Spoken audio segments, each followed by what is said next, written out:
जय श्री कृष्णा, राधे राधे। आपका अपने भूमिपुत्रा चैनल में स्वागत है।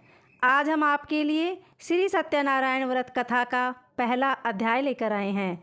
अध्याय सुनने से पहले आप हमारे चैनल को सब्सक्राइब करें, बेल आइकन को प्रेस करें ताकि हमारी वीडियो की नोटिफिकेशन सबसे पहले आप तक पहुंचे। वीडियो को लाइक और शेयर ज़रूर करें। एक समय नैमिषारण्य तीर्थ में सैनकादि 88,000 ऋषियों ने श्री सूत जी से पूछा, हे प्रभु, इस कलयुग में वेद विद्या रहित मनुष्यों को प्रभु भक्ति किस प्रकार मिलेगी तथा उनका उद्धार कैसे होगा।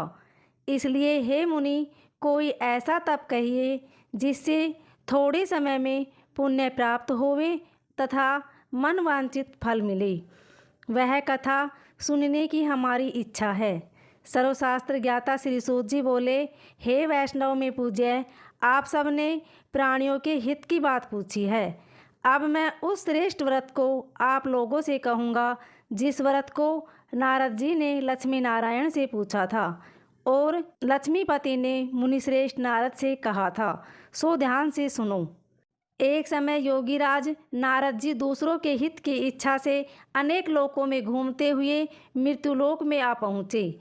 यहाँ अनेक योनियों में जन्मे हुए प्राय सभी मनुष्यों को अपने कर्मों द्वारा अनेकों दुखों से पीड़ित देखकर सोचा, किस यत्न के करने से निश्चय ही प्राणियों के दुखों का नाश हो सकेगा। ऐसा मन में सोचकर विष्णुलोक को गए। वहाँ श्वेत वर्ण और 4 भुजाओं वाले देवों के इस नारायण को देखकर, जिनके हाथों में शंख, चक्र, गदा और पंथ थे तथा वरमाला पहने हुए थे, स्तुति करने लगे। हे भगवान, आप अत्यंत शक्ति से संपन्न हैं। मन तथा वाणी भी आपको नहीं पा सकती। आपका आदि मध्य अंत नहीं है। निर्गुण स्वरूप सृष्टि के आदिभूत व भक्तों के दुखों को नष्ट करने वाले हो, आपको नमस्कार है। नारद जी से इस प्रकार की स्तुति सुनकर विष्णु भगवान बोले, हे मुनिश्रेष्ठ, आपके मन में क्या है? आपका किस काम के लिए आगमन हुआ है? निसंकोच कहो। तब नारद मुनि बोले, मृत्युलोक में सब मनुष्य जो अनेक योनियों में पैदा हुए हैं, अपने अपने कर्मों के द्वारा अनेक प्रकार के दुखों से दुखी हो रहे हैं। हे नाथ, मुझ पर दया रखते हो तो बतलाइए कि उन मनुष्यों के सब दुख थोड़े ही प्रयत्न से कैसे दूर हो सकते हैं। श्री भगवान जी बोले, हे नारद, मनुष्यों की भलाई के लिए तूने बहुत अच्छी बात पूछी है। जिस काम के करने से मनुष्य मोहों से छूट जाता है वह मैं कहता हूँ। सुनो। बहुत पुण्य देने वाला स्वर्ग तथा मृत्युलोक दोनों में एक दुर्लभ उत्तम व्रत है। आज मैं प्रेमवश होकर तुमसे कहता हूँ। सत्यनारायण का यह व्रत अच्छी तरह विधि पूर्वक करके मनुष्य आयु प्रयत्न यहाँ सुख भोग कर मरने पर मोक्ष को प्राप्त होता है। श्री भगवान के वचन सुनकर नारद मुनि बोले कि उस व्रत का फल क्या है, क्या विधान है और किसने यह व्रत किया है और किस दिन यह व्रत करना चाहिए, विस्तार से कहिए। भगवान बोले, दुख शोक आदि को दूर करने वाला, धन धान्य को बढ़ाने वाला, सौभाग्य तथा संतान को देने वाला यह व्रत सब स्थानों पर विजयी करने वाला है। भक्ति और श्रद्धा के साथ किसी भी दिन मनुष्य श्री सत्यनारायण की प्रातःकाल के समय ब्राह्मणों और बंधुओं के साथ धर्मपरायण होकर पूजा करे। भक्ति भाव से नैवेद्य, केले का फल, घी, दूध और गेहूं का चूर्ण समाया लेवे। गेहूं के अभाव में साठी का चूर्ण, शक्कर तथा गुड़ ले और सब भक्षण योग्य पदार्थ जमा करा के भगवान को अर्पण कर देवें तथा बंधुओं सहित ब्राह्मणों को भोजन करावें। तत्पश्चात स्वयं भोजन करें। नित्य गीत आदि का आचरण कर सत्यनारायण भगवान का स्मरण करते हुए समय व्यतीत करें। इस तरह व्रत करने पर मनुष्यों की इच्छा निश्चय ही पूरी होती है। विशेषकर कली काल में भी भूमि पर यही मोक्ष का सरल उपाय है। बोलिए श्री सत्यनारायण भगवान की जय। श्री सत्यनारायण व्रत कथा का दूसरा अध्याय। सूत जी बोले, हे ऋषियों, जिसने पहले समय में इस व्रत को किया है उसका इतिहास कहता हूँ, ध्यान से सुनो। सुंदर काशीपुरी नगरी में एक अत्यंत निर्धन ब्राह्मण रहता था। वह भूख और प्यास से बेचैन हुआ नित्य पृथ्वी पर घूमता था। ब्राह्मणों से प्रेम करने वाले भगवान ने ब्राह्मण को दुखी देखकर बूढ़े ब्राह्मण का रूप धारण करके उसके पास जा आदर के साथ पूछा, हे विप्र, नित्य दुखी हुआ पृथ्वी पर क्यों घूमता है? हे श्रेष्ठ ब्राह्मण, यह सब मुझसे कहो, मैं सुनना चाहता हूँ। ब्राह्मण बोला, मैं निर्धन ब्राह्मण हूँ, भिक्षा के लिए पृथ्वी पर फिरता हूँ। हे भगवान, यदि आप इसका उपाय जानते हो तो कृपया कर कहो। वृद्ध ब्राह्मण बोला कि सत्यनारायण भगवान मनवांछित फल देने वाले हैं, इसलिए हे ब्राह्मण, तो उसका पूजन कर, जिसके करने से मनुष्य सब दुखों से मुक्त होता है। ब्राह्मण को व्रत का सारा विधान बतलाकर बूढ़े ब्राह्मण का रूप धारण करने वाले सत्यनारायण भगवान अंतर्ध्यान हो गई। जिस व्रत को वृद्ध ब्राह्मण ने बतलाया है, मैं उसको करूँगा। यह निश्चय करने पर उसे रात में नींद भी नहीं आई। वह सवेरे उठ सत्यनारायण के व्रत का निश्चय कर भिक्षा के लिए चला। उसको भिक्षा में बहुत धन मिला, जिससे बंधु बांधवों के साथ उसने सत्यनारायण का व्रत किया। इसके करने से वह ब्राह्मण सब दुखों से छूटकर अनेक प्रकार की संपत्तियों से युक्त हुआ। उस समय से वह ब्राह्मण हर मास व्रत करने लगा। इस तरह सत्यनारायण भगवान के व्रत को जो करेगा वह मनुष्य सब दुखों से छूट जाएगा। इस तरह नारद जी ने नारायण का कहा हुआ यह व्रत मैंने तुमसे कहा। हे विप्रो, मैं अब और क्या कहूँ? ऋषि बोले, हे मुनीश्वर, संसार में इस ब्राह्मण से सुनकर किस किस ने इस व्रत को किया, हम यह सब सुनना चाहते हैं। इसके लिए हमारे मन में श्रद्धा है। सूत जी बोले, हे मुनियों, जिस जिसने इस व्रत को किया है वह सब सुनो। एक समय एक ब्राह्मण धन और ऐश्वर्य के अनुसार बंधु बांधवों के साथ व्रत करने को तैयार हुआ। उसी समय एक लकड़ी बेचने वाला बूढ़ा आदमी आया और बाहर लकड़ियों को रखकर ब्राह्मण के मकान में गया। प्यास से दुखी लकड़हारा उनको व्रत करते देखकर ब्राह्मणों को नमस्कार कर कहने लगा कि आप यह क्या कर रहे हैं और इसके करने से क्या फल मिलता है, कृपया करके मुझसे कहो। ब्राह्मण ने कहा, सब मनोकामनाओं को पूरा करने वाला यह सत्यनारायण भगवान का व्रत है। इसकी ही कृपा से मेरे यहाँ धन धान्य आदि की वृद्धि हुई है। ब्राह्मण से इस व्रत के बारे में जानकर बहुत प्रसन्न हुआ। चरणामृत ले और प्रसाद खाने के बाद अपने घर को गया। लकड़हारे ने अपने मन में इस प्रकार संकल्प किया कि आज नगर में लकड़ी बेचने से जो धन मिलेगा उसी से सत्यनारायण देव का उत्तम व्रत करूँगा। यह मन में विचार कर वह बूढ़ा आदमी लकड़ियाँ अपने सिर पर रखकर जिस नगर में धनवान लोग रहते थे वह ऐसे सुंदर नगर में गया। उस रोज़ वहाँ पर उसे उन लकड़ियों का दाम पहले दिनों से चौगुना मिला। तब वह बूढ़ा लकड़हारा दाम ले और अति प्रसन्न होकर पक्के केले की पूली, शक्कर, घी, दूध, दही और गेहूं का आटा इत्यादि सत्यनारायण भगवान के व्रत की कुल सामग्रियों को लेकर अपने घर गया। फिर उसने अपने भाइयों को बुलाकर विधि के साथ भगवान जी का पूजन किया और व्रत किया। उस व्रत के प्रभाव से वह बूढ़ा लकड़हारा धन पुत्र आदि से युक्त हुआ और संसार के समस्त सुख भोग कर बैकुंठ को चला गया। बोलिए श्री सत्यनारायण भगवान की जय। उम्मीद है आपको यह कथा अच्छी लगी होगी। अगर अच्छी लगे तो कमेंट में ओम नमो भगवते वासुदेवाय अवश्य लिखिए। धन्यवाद। श्री सत्यनारायण भगवान कथा का तीसरा अध्याय। सूत जी बोले, हे श्रेष्ठ मुनियों, अब आगे की कथा कहता हूँ, सुनो। पहले समय में उल्कामुख नाम का एक बुद्धिमान राजा था। वह सत्यवक्ता और जितेंद्रिय था। प्रतिदिन देवस्थानों पर जाता और गरीबों को धन देकर उनके कष्ट दूर करता था। उसकी पत्नी कमल के समान मुख वाली और सती साध्वी थी। भद्रशिला नदी के तट पर उन दोनों ने श्री सत्यनारायण का व्रत किया। उस समय में वहाँ एक साधु वैश्य आया। उसके पास व्यापार के लिए बहुत सा धन था।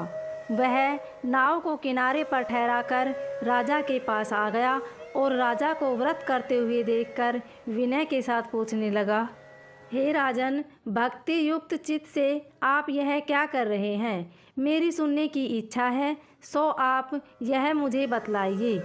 राजा बोला, हे साधु, अपने बांधुओं के साथ पुत्रादि की प्राप्ति के लिए यह महाशक्तिवान सत्यनारायण भगवान का व्रत व पूजन किया जा रहा है। राजा के वचन सुनकर साधु आदर से बोला, हे राजन, मुझसे इसका सब विधान कहो। मैं भी आपके कथानुसार इस व्रत को करूँगा और मेरे भी कोई संतान नहीं है और इससे निश्चय ही होगी। राजा से सब विधान सुन व्यापार से निवृत्त हो वह आनंद के साथ घर गया। साधु ने अपनी स्त्री से संतान देने वाले उस व्रत का समाचार सुनाया और कहा कि जब मेरी संतान होगी तब मैं इस व्रत को करूँगा। साधु ने ऐसे वचन अपनी स्त्री लीलावती से कहे। एक दिन उसकी स्त्री लीलावती पति के साथ आनंदित हो सांसारिक धर्म में प्रवृत्त होकर सत्यनारायण भगवान की कृपा से गर्भवती हो गई तथा 10वें महीने में उसके एक सुंदर कन्या का जन्म हुआ। दिनों दिन वह इस तरह बढ़ने लगी जैसे शुक्ल पक्ष का चंद्रमा बढ़ता है। कन्या का नाम कलावती रखा गया। तब लीलावती ने मीठे शब्दों में अपने पति से कहा कि जो आपने संकल्प किया था कि भगवान का व्रत करूँगा, अब आप उसे करिए। साधु बोला, हे प्रिय, इसके विवाह पर करूँगा। इस प्रकार अपनी पत्नी को आश्वासन दे वह नगर को गया। कलावती पितृगृह में वृद्धि को प्राप्त हो गई। साधु ने जब नगर में सखियों के साथ अपनी पुत्री को देखा तो तुरंत दूत बुलाकर कहा कि पुत्री के वास्ते कोई सुयोग्य वर देख कर लाओ। साधु की आज्ञा पाकर दूत कंचन नगर पहुंचा और वहां पर बड़ी खोज कर देखभाल कर लड़की के लिए सुयोग्य वणिक पुत्र को ले आया। उस सुयोग्य लड़के को देखकर साधु ने अपने बंधु बांधवों सहित प्रसन्नचित्त अपनी पुत्री का विवाह उसके साथ कर दिया। किंतु दुर्भाग्य से विवाह के समय भी उस व्रत को करना भूल गया। तब श्री भगवान क्रोधित हो गए और श्राप दिया कि तुम्हें दारुण दुख प्राप्त होगा। अपने कार्य में कुशल साधु बनिया जामाता सहित समुंदर के समीप स्थित रतनपुर नगर में गया और वहाँ दोनों ससुर जमाई चंद्रकेतु राजा के उस नगर में व्यापार करने लगे। एक रोज भगवान सत्यनारायण की माया से प्रेरित कोई चोर राजा का धन चुराकर भागा जा रहा था, किंतु राजा के दूतों को आता देखकर चोर ने घबराकर भागते हुए राजा के धन को वहीं चुपचाप रख दिया जहां वो ससुर जमाई ठहरे हुए थे। जब दूतों ने उस साधु वैश्य के पास राजा के धन को रखा देखा तो वे दोनों को बांध कर ले गए और प्रसन्नता से दौड़ते हुए राजा के समीप जाकर बोले, यह दो चोर हम पकड़ कर लाए हैं, कृपया आज्ञा दे। तब राजा की आज्ञा से उन्हें कठोर कारावास में डाल दिया गया और उनका सब धन छीन लिया। सत्यनारायण भगवान के श्राप द्वारा उनकी पत्नी भी घर पर बहुत दुखी हुई और घर पर जो धन रखा था चोर चुरा कर ले गए। शारीरिक व मानसिक पीड़ा तथा भूख प्यास से अति दुखित हो अन्न की चिंता में कलावती एक ब्राह्मण के घर गई। वहाँ उसने सत्यनारायण भगवान का व्रत होते देखा। फिर कथा सुनी तथा प्रसाद ग्रहण कर रात को घर आई। माता ने कलावती से कहा, हे पुत्री, अब तक कहाँ रही? वह तेरे मन में क्या है?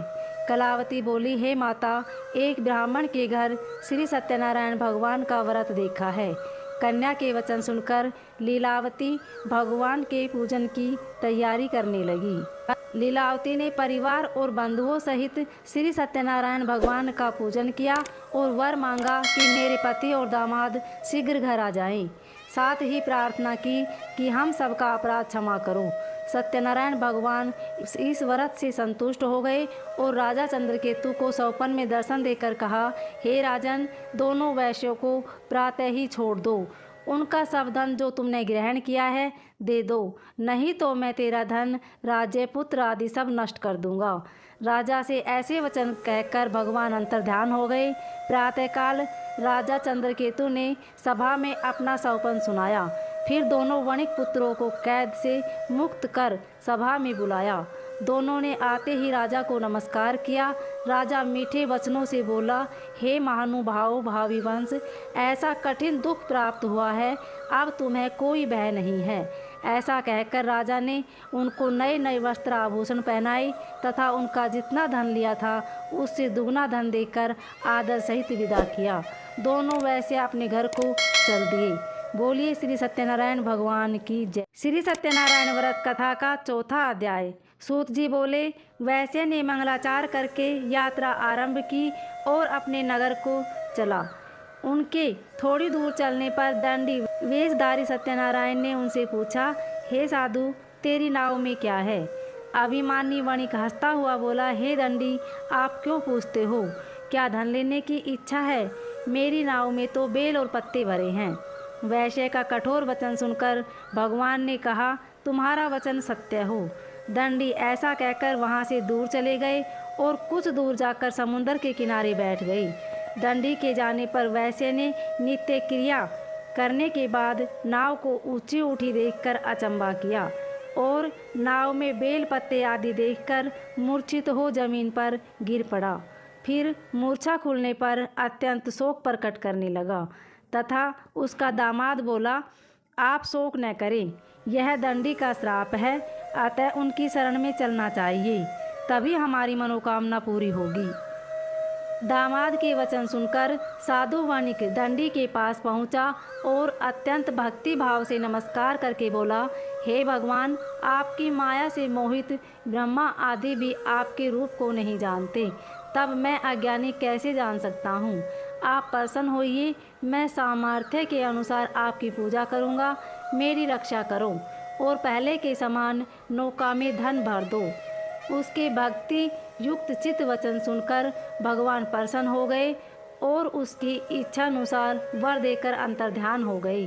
तब उन्होंने नाव पर आकर देखा कि नाव धन से परिपूर्ण है। फिर वह भगवान सत्यनारायण का पूजन कर साथियों सहित अपने नगर को चला। जब अपने नगर के निकट पहुंचा तब दूत को घर भेजा। दूत ने साधु के घर जा उसकी स्त्री को नमस्कार कर कहा कि साधु अपने दामाद सहित इस नगर के समीप आ गए हैं। ऐसा वचन सुन साधु की स्त्री ने बड़े हर्ष के साथ सत्यदेव का पूजन कर पुत्री से कहा, मैं अपने पति के दर्शन को जाती हूँ, तू कार्य पूर्ण कर शीघ्र आना। माता के ऐसे वचन सुनकर कलावती प्रसाद छोड़कर पति के पास गई। प्रसाद की अवज्ञा के कारण सत्यदेव रुष्ट हो उसके पति को नाव सहित पानी में डुबो दिया। कलावती अपने पति को न देखकर रोती हुई जमीन पर गिर गई। इस तरह नौका को डूबा हुआ तथा कन्या को रोता हुआ देख साधु दुखित हो बोला, हे प्रभु, मुझसे या मेरे परिवार से जो भूल हुई है उसे क्षमा करो। उसके दीन वचन सुनकर सत्यदेव प्रसन्न हो गए और आकाशवाणी हुई कि साधु, तेरी कन्या मेरे प्रसाद को छोड़कर आई है, इसलिए इसका पति अदृश्य हुआ है। यदि वह घर जाकर प्रसाद खाकर लौटे तो इसे पति अवश्य मिलेगा। ऐसी आकाशवाणी सुनकर कलावती ने घर पहुंचकर प्रसाद खाया, फिर आकर पति के दर्शन किए। तत्पश्चात साधु ने बंधु बांधवों सहित सत्यदेव का विधि पूर्वक पूजन किया। उस दिन से वह प्रत्येक पूर्णिमा को सत्यनारायण भगवान का पूजन एवं कथा करने लगा। फिर इस लोक का सुख भोग कर अंत में स्वर्ग लोक को गया। बोलिए श्री सत्यनारायण भगवान की जय। श्री सत्यनारायण व्रत कथा का 5वां अध्याय। सूत जी बोले, हे ऋषियों, मैं और भी कथा कहता हूँ, सुनो। प्रजा पालन में लिंग तुग्धध्वज नाम का एक राजा था। उसने भी भगवान का प्रसाद त्याग कर बहुत दुख पाया। एक समय वन में जाकर वन्य पशुओं को मारकर बड़ के नीचे आया। वहाँ उसने ग्वालों को भक्ति भाव से बांधवों सहित सत्यनारायण जी का पूजन करते देखा। राजा देखकर भी अभिमानवश वहाँ नहीं गया और न ही नमस्कार किया। जब ग्वालों ने भगवान का प्रसाद उसके सामने रखा तो वह प्रसाद को त्याग कर अपनी सुंदर नगरी को चला गया। वहीं उसने अपना सब कुछ नष्ट पाया तो वह जान गया कि यह सब भगवान ने किया है। तब वह विश्वास कर ग्वालों के समीप गया और विधि पूर्वक पूजन कर प्रसाद खाया तो सत्यदेव की कृपा से पहले जैसा था वैसा ही हो गया। फिर दीर्घकाल तक सुख भोग कर मरने पर स्वर्गलोक को गया। जो मनुष्य इस परम दुर्लभ व्रत को करेगा भगवान की कृपा से उसे धन धान्य की प्राप्ति होगी तथा सब मनोरथ पूर्ण होकर अंत में वैकुंठ धाम को जाता है। जिन्होंने पहले इस व्रत को किया अब उसके दूसरे जन्म की कथा कहता हूँ। वीरस्थानंद ब्राह्मण ने सुदामा का जन्म लेकर मोक्ष को पाया। उल्कामुख नाम का राजा दशरथ होकर वैकुंठ को प्राप्त हुआ। साधु नाम के वैश्य ने मोरध्वज बनकर अपने पुत्र को आरे से चीरकर मोक्ष को प्राप्त किया। महाराज तुंगध्वज ने स्वयंभू होकर भगवान में भक्ति युक्त कर्म कर मोक्ष को प्राप्त किया। इति श्री सत्यनारायण व्रत कथाएं संपूर्ण। बोली श्री सत्यनारायण भगवान की जय।